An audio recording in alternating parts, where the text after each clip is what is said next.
coisa. O pessoal tem uma mania de fazer reunião na segunda-feira. Ah, reunião na segunda-feira. Pior dia, estatisticamente, da semana para fazer uma reunião na segunda-feira. Uma segunda-feira mal planejada, em 78% dos casos, estraga a semana inteira se você não recuperar na terça.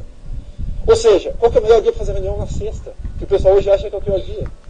Por quê? Porque sexta-feira você alinha para a semana que vai entrar. O pessoal já chega na semana que vai entrar já rasgando para fazer as coisas. E não parando para pensar o que vai fazer, porque aí você transforma o ritmo produtivo só para terça. Um dos dias mais improdutivos das pessoas é a segunda-feira. Por que é segunda-feira? Porque tem muita reunião, porque eles colocam coisa demais, porque tem coisa muito urgente. Então muda esse paradigma. Transforma a sexta, que é um dia um pouco mais light, para fazer reunião de planejamento com o time. E aí sim você alinha essas outras coisas para deixar mais livre a segunda e a terça-feira.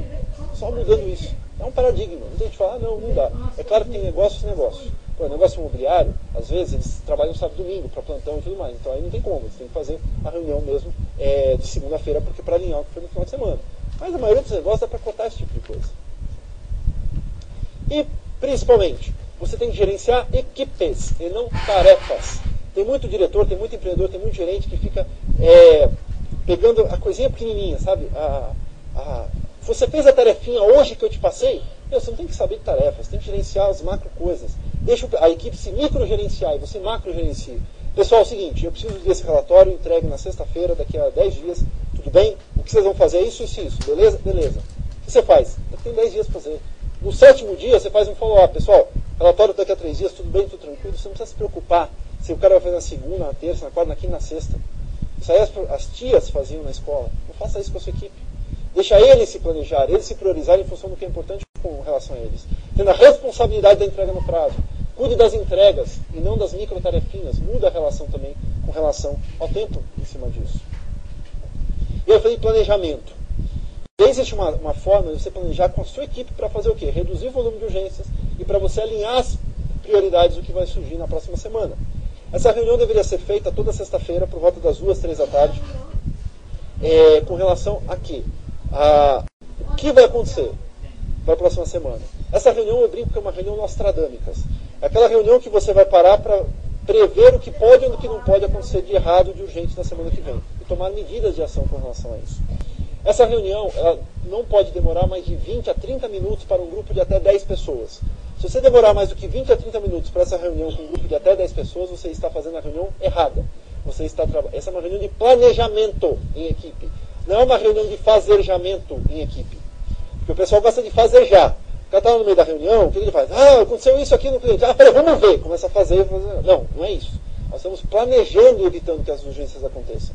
Então a gente tem que lidar com isso. E não é simplesmente planejar isso, não fazer nesse momento. Como fazer essa reunião? Junta a equipe. Você vai pegar 2 pilares. O primeiro pilar é o que eu chamo do urgente. Você vai perguntar ao pessoal, o que a gente tem na próxima semana que pode se transformar numa urgência? Você está numa sexta, olha a semana inteira. O que você tem na próxima semana que pode se transformar numa urgência? Aí o cara fala assim, a gente tem que entregar um projeto para o cliente na quarta-feira, lembra? Então anota lá, projeto do cliente X na quarta-feira. Você me pediu um relatório para quinta-feira. Isso também pode ser uma urgência, relatório para quinta-feira. Não é coisas que são urgentes ainda, são coisas que se não forem feitas, se der alguma coisinha, podem virar urgências. Mas você está trabalhando enquanto elas ainda são importantes. Só mapeia, não discuta, mapeia o que pode ser urgente. Depois que você vai perguntar ao pessoal, o que vocês têm de tarefas interdependentes, que vocês colaboram um com o outro? Então o cara fala assim, o João tem que me entregar o relatório para eu fazer a planilha da quinta-feira. Então anota lá, João entregar o relatório na terça-feira, por exemplo. Mapeia o que cada um tem que entregar para cada um, inclusive interdepartamentos, ou entre equipes, ou até de fornecedores. Só mapear. E aí o que você vai fazer? Mapeou as 2 colunas, depois você vai fazer a pergunta do plano de ação. Pessoal, o que a gente vai fazer para tornar isso importante? Aí pega a urgência. Vamos trabalhar isso aqui. Urgência 1. Tem que entregar um relatório na quarta. A pergunta é, o que a gente vai fazer para evitar que isso se transforme numa urgência? E aí você gera uma ação. Deixa comigo que eu vou checar tal coisa na segunda-feira para evitar que isso gere problema. Anota a tarefa, quem vai fazer e quando vai fazer. Só mapear isso. O que você está estimulando no time? Mindset, o quê? Antecipado. Está focando no senso de importância. Não significa que vai zerar as urgências. É impossível zerar as urgências. As urgências são sempre inerentes ao nosso tempo. Mas o que significa é que você está começando a implementar no grupo planejamento, prevenção, preparação, fazendo eles pensarem de forma antecipada e focadas no importante. Porque simplesmente na última hora. Experimenta. E aí entra em tudo isso na questão de colaboração. Se você fizer essa reunião, ou o planejamento, ou delegar as atividades de forma colaborativa, aí sim você começa a ter a empresa na mão. Isso vai mudar o mundo. Esse negócio de colaboração, eu digo o seguinte, isso é essencial para qualquer empresa. Que tenha 2 funcionários para a empresa que tenha 10 mil funcionários. Se a empresa não tiver uma boa ferramenta, uma boa estratégia de colaboração, a sua empresa vai estar fora do mercado em pouquíssimo tempo. Talvez já esteja fora do mercado. Talvez você esteja gastando tempo demais para fazer coisas que seus concorrentes fazem tempo de menos. E aí talvez o seu custo fique mais caro, você fique menos competitiva, e por aí vai. Então tem que pensar. Colaboração hoje é a palavra essencial. Meu foco tem sido trabalhar em cada vez mais estratégias de colaboração dentro de companhias. Porque isso faz a diferença realmente no dia a dia. O que eu estou falando com relação à colaboração? Olha só o cenário típico. Você tem 2 carinhas lá na empresa, um chamado carinha A e o carinha B. E aí surge o empreendedor, o gerente, o diretor da sua caixinha de surpresas e pede umas tarefas para esses carinhas. Aí chega lá o diretor e fala, bem, A, faz para mim o relatório. E aí chega o outro, B, faz para mim a apresentação. É assim que a gente faz. Está passando assim na mesa do cara, meu, faz isso para mim, o outro, faz isso para mim, aquilo ali. E aí vai. Cada um já sabe o que fazer. E você volta para suas atribuições, para suas demandas. Só que isso daí que aconteceu? Foi uma delegação, às vezes, boca a boca, ou às vezes via e-mail, um e-mail que às vezes não tem muito controle. A equipe está trabalhando não de forma equipe, trabalhando como tarefas e membros individuais. E você faz a gestão individualmente também, nas tarefinhas e não do time macro. Quando que você vai cobrar esses caras? Quando você lembrar, quando aquela coisa virar urgente. Ou se você for um cara mais organizadinho, quando você planejou, vai botar uma tarefa lá de follow-up, né, para lembrar fazer aquele negócio. E aí isso não fica nada documentado, fica solto dentro da companhia. Você às vezes não sabe nem o que cada um está fazendo, se está enrolando ou não. Aí o que acontece? Passa alguns dias, você surge naquele dia e lembra, putz, tinha que fazer aquele relatório. Esqueci de cobrar aquele relatório que era para hoje. Meu Deus do céu, virou uma urgência. Aí o que você faz? Joga essa urgência para o carinha lá que você colocou que tinha que fazer o relatório, já era. O cara vai ter que fazer hora extra, já era, família, pagode, seja lá o que for do cara. Virou urgência dentro da empresa. Esse é o padrão. Está errado. Nesse padrão, surgem 2 personagens famosos. Primeiro é o super-homem, o Mr. Urgência. Ai, chefinho lindo! Tá lá balançando, né, nos negócios do chefinho. Deixa comigo que eu resolvo, chefinho. Eu fico aqui até mais tarde, até as 11 da noite, eu não tenho família, eu não transo, eu não fumo, eu não bebo, eu só estou aqui para te atender, meu chefe. O cara para a vida dele de fazer isso. E os outros que têm família, que têm vida, ficam com raiva, né? Porque o cara largou tudo para puxar o saco do chefe. Surge os Mrs. Urgências. Surge também os aiais, os dodóis. Ai, hoje eu não posso ficar, que eu tenho não sei o quê, que eu tenho que ver meu... Ai, me deu uma cãibra, chefe, não dá para digitar, deu lé, fiquei torto. Enfim, surgem as desculpas, né, com relação a isso. Obviamente, no ambiente de urgência, a gente tem esses personagens. Mas não precisa ser assim. Você deveria estimular o time a usar uma ferramenta de colaboração. A usar uma que vamos chamar de uma caixinha mágica. Eu vou falar do conceito. Depois vou dar até 2 ferramentas que vocês podem usar para isso. O que essa caixinha mágica deveria fazer? Primeiro, ter um lugar para organizar as suas tarefas.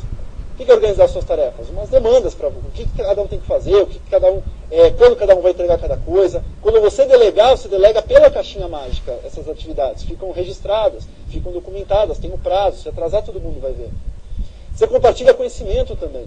Às vezes eu estou trabalhando uma tarefa que outro cara lá em outro escritório, outra unidade, outro lugar, também pode trabalhar naquilo. Ele vê que eu estou fazendo aquele negócio, às vezes interage, já economiza o tempo do outro cara também. Eu tenho um lugar único, centralizado das minhas demandas. Eu quero dizer com isso, é um lugar que eu passo lá o olho, eu vejo tudo que cada um está fazendo, o que está atrasado, o que não está atrasado, não precisa ficar me preocupando em procurar e-mail, achar coisa, não, está centralizado as minhas demandas todas.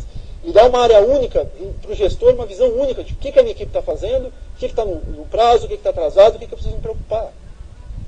E principalmente, essa caixinha mágica deveria ajudar cada pessoa a se planejar o seu tempo, em função de todas essas demandas de projetos e metas que eles têm.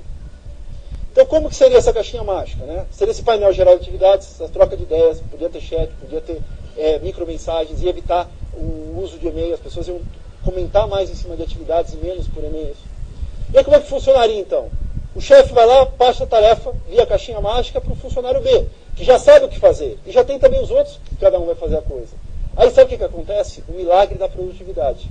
Nessa forma aqui, eu estou expondo as minhas tarefas. Eu, como equipe, todo mundo sabe o que cada um tem para fazer. Ah, o B tem um relatório, o C tem outra coisa, o A tem outra coisa. Aí eu sou o A. Quando eu entro na equipe do A, eu vejo o que o B está fazendo também. Ele pode me ajudar, eu posso ajudar ele e tal. Eu colaboro entre as pessoas. Aí o que acontece? Eu sou o C. Eu estou totalmente atrasado, né? Quando as tarefas não ficam concluídas, fica geralmente vermelho. Aí o C olha e fala, pô, todo mundo está no azul, todo mundo está tranquilo, nada está atrasado, o meu está todo vermelho. O que acontece com você? Fala, pô, eu não posso ficar assim, preciso melhorar, o que está errado comigo? Ele começa inconscientemente a fazer o quê? A criar motivos para ele, por si próprio, melhorar a sua produtividade. Você não está exposta, meu chefe vai ver. O ser humano é competitivo, não só com os outros, mas com ele próprio. Por que os outros conseguem ou não? E aí a produtividade aumenta de forma colaborativa, sem você meter muito a mão. Porque os caras começam a pô, não sei o quê, inconscientemente isso acontece. Isso é legal, a colaboração em funcionamento. O que vocês podem usar para fazer isso? Tem duas ferramentas. Eu vou recomendar a nossa, obviamente, e vou recomendar o meu melhor concorrente. Porque seja o meu melhor concorrente, alguma coisa vocês têm que usar. Se não for uma ferramenta, vocês vão perder tempo com isso. Seja o meu, seja o Basecamp, a nossa ferramenta tem lá equipes, pode ter várias equipes. Quando você entra, você vai ver o que as equipes têm que fazer.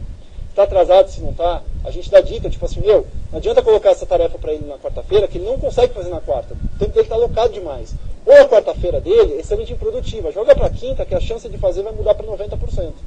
Ou seja,